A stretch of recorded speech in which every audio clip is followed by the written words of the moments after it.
എന്തോ തോന്നുന്നത് ഒരു എന്താണ് ഫീലിംഗ് എന്താണ് അതായത് ഹേർട്ടാവാറുണ്ടോ? നെഗറ്റീവ് കമന്റ്സോ ഇതൊന്നും അങ്ങനത്തെ ഒന്നും നമ്മൾ നോക്കാറില്ലല്ലേ. അതൊക്കെ ആരും നോക്കുന്നത്, അത് ആൾക്കാരുടെ അഭിപ്രായമല്ലേ, കുറച്ചു പേരുടെ അഭിപ്രായം. പ്രീവിയസ് കണ്ടസ്റ്റന്റ് ആയ റോബിനായിട്ടാണ് താരതമ്യം ചെയ്തിട്ടുണ്ടായിരുന്നത്. അതുകൊണ്ടാണ് ഞാൻ ചോദിച്ചത്.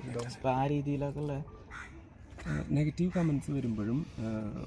കമൻസ് വരുമ്പോൾ അതിന് ഓവറായിട്ട് അത് ഹൃദയത്തിൽ എടുത്ത് ഡിപ്രസ്ഡ് ആവുന്ന ഒരാളെ അല്ല ഞാൻ.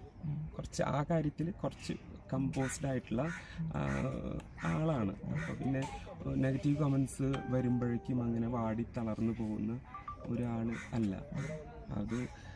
എന്നാൽ പോസിറ്റീവ് കമൻസ് വരുമ്പോഴും അമിതമായിട്ട് സന്തോഷിച്ച് അങ്ങനത്തെ ഒരാളുമല്ല. ഒരു എന്താ പറയുക, ഒരു സാധാരണക്കാരൻ എന്ന് പറയുമ്പോൾ മെന്റലി ഭയങ്കര സ്ട്രോങ് ആണ്. അങ്ങനെ ഞാൻ അഭിപ്രായപ്പെടുന്നില്ല. സംടൈംസ് സ്ട്രോങ് ആണ്, സംടൈംസ് സ്ട്രോങ് അല്ല.